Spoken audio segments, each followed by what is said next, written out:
Assalamualaikum warahmatullahi wabarakatuh. Saya Diandra Zalia Predanti dari kelas 12 IPA 1 SMAN 31 Jakarta. Jadi di video kali ini saya akan memenuhi tugas dari ujian praktek bahasa Indonesia mengenai Tuanku Imam Bonjol. Terima kasih. Tuanku Imam Bonjol lahir di Bonjol pada tanggal 1 Januari 1772. Nama asli dari Tuanku Imam Bonjol adalah Muhammad Syahab. Beliau merupakan putra dari pasangan Bayanuddin Syahab dan Hamaten.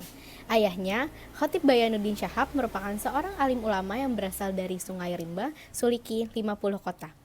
Sebagai ulama dan pemimpin masyarakat setempat, Tuanku Imam Bonjol memperoleh beberapa gelar, yaitu Peto Syarif, Malin Basa, dan Tuanku Imam.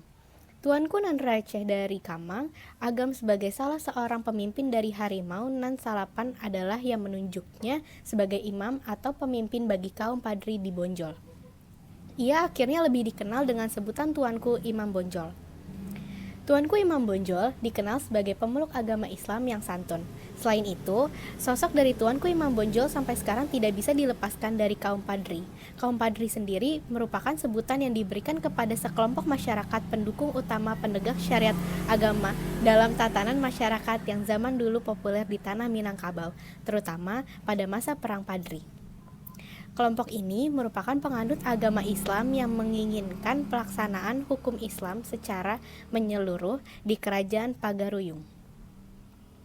Keterlibatan Tuanku Imam Bonjol sendiri dalam Perang Padri bermula saat dirinya diminta menjadi pemimpin kaum Padri dalam Perang Padri setelah sebelumnya ditunjuk oleh Tuanku Nan Receh sebagai imam di Bonjol. Tuanku Imam Bonjol dipercaya untuk menjadi pemimpin sekaligus panglima perang setelah Tuanku Nan Receh meninggal dunia. Ketika Tuanku Imam Bonjol ditunjuk sebagai pemimpin, secara langsung beliau langsung mengomando kaum Padri. Sebagai pemimpin, Tuanku Imam Bonjol harus mewujudkan cita-cita yang diimpikan oleh pemimpin kaum Padri yang sebelumnya, walaupun melalui peperangan. Muncul sebagai kaum yang menentang perbuatan-perbuatan yang sangat marak di kalangan masyarakat waktu itu, tetapi tetap dilindungi oleh para penguasa setempat dalam kawasan kerajaan Pagaruyung seperti kesyirikan. Tidak adanya kesepakatan dari kaum adat yang telah memeluk Islam untuk meninggalkan kebiasaan. Kebiasaan tersebut memicu kemarahan kaum Padri sehingga pecahlah peperangan pada tahun 1803.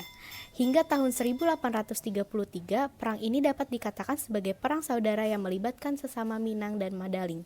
Dalam peperangan ini, kaum Padri awalnya dipimpin oleh Harimau Nan Salapan, sedangkan kaum adat dipimpin oleh yang dipertuan Pagaruyung yakni Sultan Arifin Muningsyah. Ketika kaum adat sudah mulai merasa kalah, ia akhirnya meminta bantuan kepada Belanda pada tahun 1821. Ternyata justru memperumit keadaan pada saat itu. Sehingga sejak tahun 1833, kaum adat melawan Belanda dan bergabung bersama kaum Padri. Ternyata, peperangan kali ini dapat dimenangkan Belanda dengan susah payah dalam waktu yang sangat lama. Pada bulan Oktober 1837, Tuanku Imam Bonjol diundang Belanda ke Palupu untuk berunding. Pada saat Tuanku Imam Bonjol tiba, langsung ditangkap dan dibuang ke Cianjur, Jawa Barat. Kemudian dipindahkan ke Ambon dan akhirnya ke Lotak Minahasa dekat Manado. Di tempat terakhir itulah Tuanku Imam Bonjol meninggal pada tanggal 8 November 1864. Tuanku Imam Bonjol dimakamkan di tempat pengangsingannya tersebut. Pada masa kepemimpinannya, Tuanku Imam Bonjol mulai menyesali beberapa tindakan kekerasan yang dilakukan oleh kaum Padri terhadap saudara-saudaranya, sebagaimana yang terdapat dalam memorinya. Walau di sisi lain fanatisme tersebut juga melahirkan sikap kepahlawanan dan cinta tanah air, perjuangan yang telah dilakukan oleh Tuanku Imam Bonjol dapat menjadi apresiasi akan kepahlawanannya dalam menentang penjajahan.